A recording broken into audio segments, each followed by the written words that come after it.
Кримські татари – не терористи. Активісти руху «Стратегія-18» вийшли з одиночними пікетами в Москві та Ленінградській області Росії проти сваволі окупаційної влади щодо кримських татар. Поодинокі люди традиційно щомісяця виходять на такі протести, щоб висловити незгоду репресіям та необґрунтованим судилищам. В руках тримали плакати «Ні депортації кримських татар до російських в'язниць», портрети бранців та слова підтримки українським політв'язням. А також закликали адміністрації тюрем та ізоляторів надати допомогу хворим кримським татарам, яких утримують в застінках. До архівних документів окупованого Криму відкрили онлайн-доступ. Голова Державної архівної служби Анатолій Хоромов презентував вільний доступ до документів з архівних установ окупованого Криму та Севастополя. За його словами, ці цифрові копії передала Україні американська корпорація Family Search International, яка до окупації півострова працювала в кримських архівах та робила копії для своїх досліджень. На сайті Національного архівного фонду створено окремий розділ, де можна знайти ці документи. Наразі викладено 600 справ. Планують викласти ще 1100. Голова служби показав, як знайти цифрові копії. У нас є окрема рубрика, яка називається «Мережа установ». Є тут окремий пункт «Державні архіви областей міста Києва». І от ми можемо зайти в Державний архів Автономної Республіки Крим. Це його адреса остання. І от цифрові копії з фондів архів. Тому я запрошую всіх користувачів, хто нас чують, заходити на цей наш ресурс. Він буде постійно наповнюватися тими копіями, які будуть надавати партнерами. А зі свого боку Державна архівна служба буде продовжувати вживати всіх вичерпних заходів для того, щоб повернути контроль над документами Національного архівного фонду Автономної Республіки Крим і міста Севастополя. За словами Анатолія Хоромова, на пострадянському просторі Україна є лідером за відкритістю архівів. У той час, як Росія більшість своїх архівів тримає під грифом «таємно». В тому числі архіви вже 30 років неіснуючого Радянського Союзу та репресивних органів комуністичного тоталітарного режиму. Перший заступник міністра закордонних справ України Емінят Джепар каже, таким чином Російська Федерація знищує історію та ідентичність народів. Українська і кримськотатарська нації є тими народами, які традиційно теж були об'єктами таких репресивних практик, зокрема з точки зору винищення цієї доказової бази минулих століть, формування Іванов-Неповніших родства цілими поколіннями для того, щоб ці народи не мали міцної ідентичності, а відповідно і не могли б далі претендувати на високий рівень національної свідомості. І ми таку політику спостерігаємо не одне сторіччя. Відкриття архівів Російської Федерації раз і назавжди зруйнувало б міф про російський Крим, каже постійний представник президента України в Криму Антон Кореневич.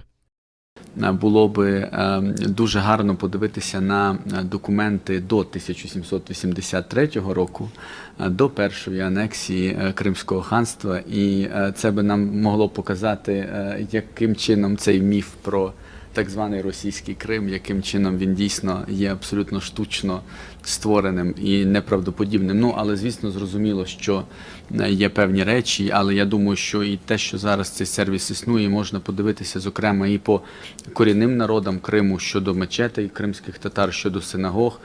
Коли ми говоримо про кримчаків, я думаю, щодо кенас, так, чи молильних місць караїмів, то це, безумовно, є важливим і в контексті історичних прав цих корінних народів Криму.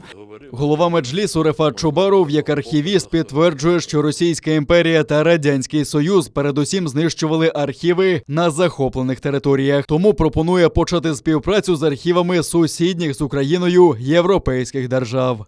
Є документи, які пов'язані з взаємовідносинами з Україною в цілому і зокрема, з Кримом. В першу чергу це архіви Польщі, це Швеції, в якійсь мірі це Франції. Знову Туреччини ввести такий активний пошук цих документів. І ми, якщо ми складемо такий алгоритм і затвердимо якийсь такий, свою програму українську, я думаю, що ми в цьому зможемо знайти і підтримку наших міжнародних партнерів.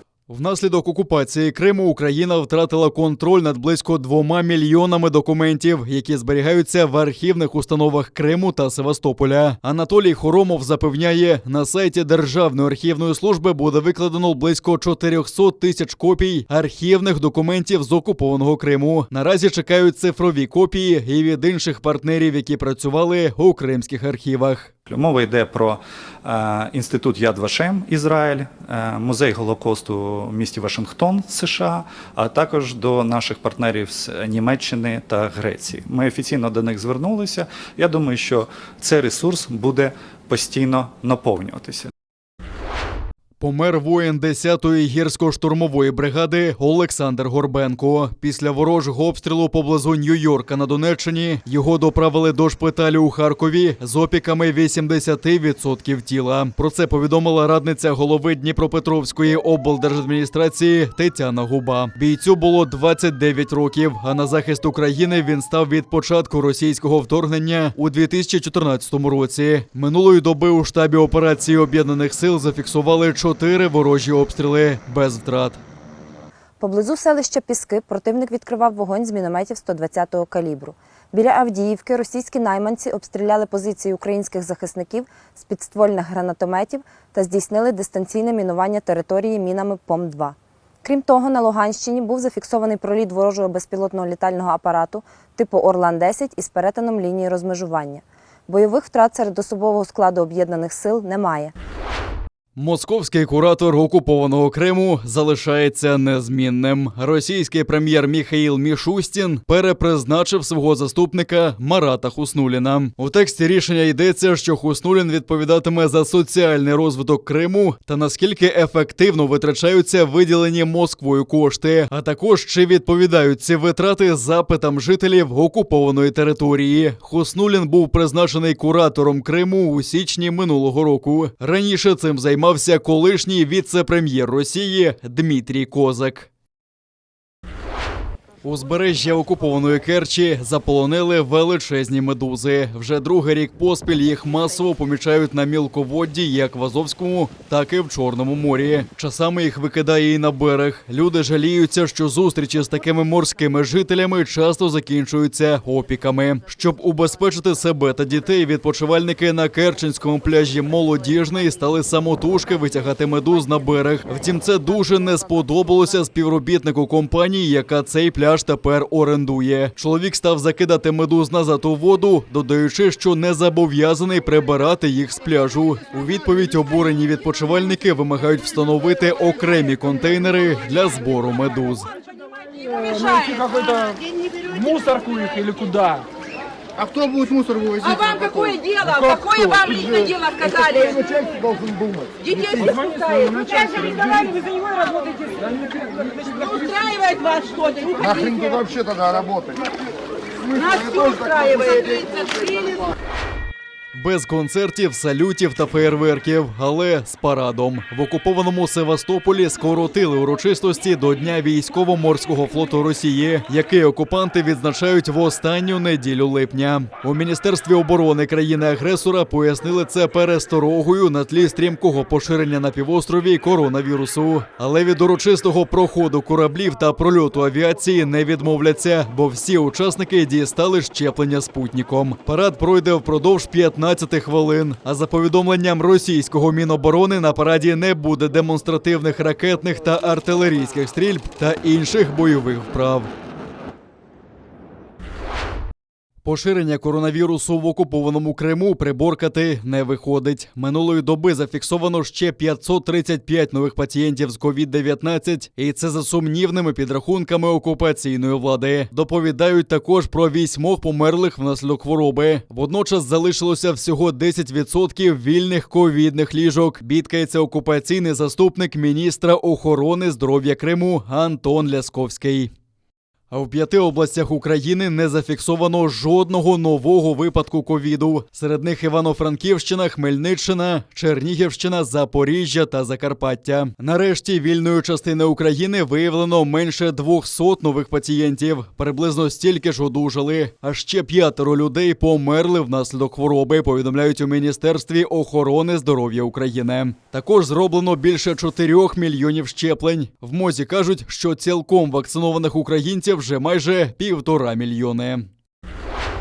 Повені, грози і урагани в Європі продовжують забирати життя людей. Жертв вже 188. В основному постраждали західнонімецькі землі Рейнланд-Пфальц та Північна Рейн-Вестфалія, а також деякі регіони Бельгії. Тільки у Північній Рейн-Вестфалії загиблих 46. У цілому в Німеччині 157. Це найгірше лихо для країни майже за 60 років. Цілі міста виявилися відрізаними від зовнішнього світу без електрики та зв'язку. Канцлер Німеччини Ангела Меркель відвідала Шульт, одне з постраждалих міст. Тут розмиті дороги, каналізаційна система затоплена, а телефонні та інтернет-мережі пошкоджені.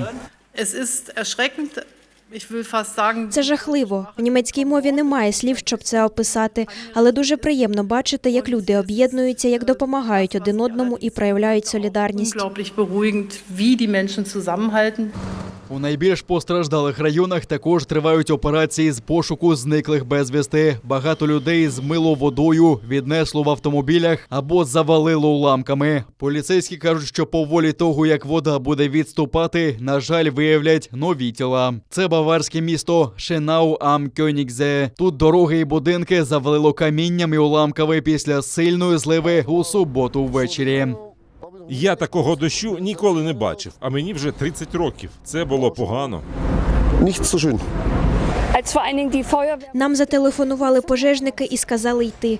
Це було жахливо. Вибачте, але це було важко. Людей евакуювали, а ми просто думали, що буде, якщо стане ще гірше. Куди ми підемо? А це австрійське місто Халлайн, недалеко від Зальцбурга. Тут, на щастя, ніхто не постраждав. Однак річка Зальцах, що розлилася, принесла багато руйнувань. Вчора води всюди було по коліно, а тепер потрібно все прибирати. У багатьох районах землі Зальцбург і сусідніх з нею, як і раніше, діє режим надзвичайної ситуації. Дощі тривають. Так влада землі Західний Тіроль повідомляє, що рівень води подекуди продовжує триматися на рекордному за останні 30 років рівні. У ряді районів Швейцарії також все в стані повної готовності до нових лих.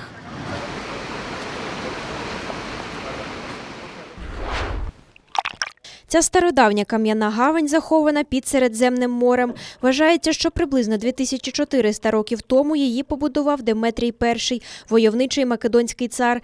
Так він хотів зупинити можливе вторгнення його супротивника, правителя Єгипту Птолемея І. Археологи кажуть, що це незавершена військова фортифікаційна споруда. Біля неї планували розміщувати кращі військово-морські кораблі стародавнього світу, готові відбити будь-який напад. Тепер підводна гавань стане новою туристичною визначною пам'яткою Кіпру. На тлі спаду через пандемію уряд має намір залучати сюди дайверів. Це досить новий напрямок. Раніше острів був більше відомий завдяки своїм пляжам і серфінгу. Туристи, а також місцеві відвідувачі зможуть побачити цю вражаючу давню гавань, проплисти над нею, побачити, як вона була побудована, і подивитися на 3 її пірси. Зараз гавань готують спеціально найняті команди дайверів. Вони прибирають водорості і встановлюють показчики. При цьому насолодитися підводним морським життям там навряд чи вийде. Як я вже говорив раніше, це мілководдя. Гарне місце для пірнання з аквалангом. Не впевнений, що це приверне увагу людей, які не цікавляться археологією і просто хочуть попірнати у пошуках морського життя. Втім, дайвінг-туризм для острова все ж не новина. Протягом багатьох років дайвери приїжджали подивитися на уламки парома МС «Зенобія», який затонув у 1980 році в декількох кілометрах від прибережного міста Ларнака. На туризм припадає приблизно 13% економіки Кіпру. Напередодні великого свята Курбан-Байрам жителі села Леватки неподалік Сімферополя прибрали територію, прилеглу до мечеті Кадир-Джамі. Люди, озброєні косами, вилами та граблями, боролися з бур'янами, косили траву, збирали старі гілки та сміття. Місцеві жителі кажуть, спільне прибирання стало доброю традицією ще з часу побудови мечеті. А тепер разом облаштовують територію, щоб зустріти людей на святковий намаз. Мы периодически строилось также, и субботники, хашары были, помимо тех людей, которые финансовые, и мы сами участвовали, и постоянно у нас субботники проходят, особенно перед Рамазан-байрам, Курбан-байрам, ну и постоянно тоже, чтобы в надлежащем виде содержать наш джами. У нас по плану вот на сегодня предназначен субботник. Этот субботник мы делаем, как бы вот будет наш праздник Курбан-Байрам. Вот, жители наши пришли сюда, наша мусульманская община здесь, мы совместно делаем субботник. Субботник мы делаем все пришедшие от души делаем, чтобы было у нас вокруг мечети, убрано, красиво было. Хочу сказать только одно, что мы благодарны тем, кто нам помогал в строительстве этой мечети. И мы сами тоже, население, вот Леватки и Чистенькое, трехпрудное, мы еженедельно по 20-25 человек выходили на субботники.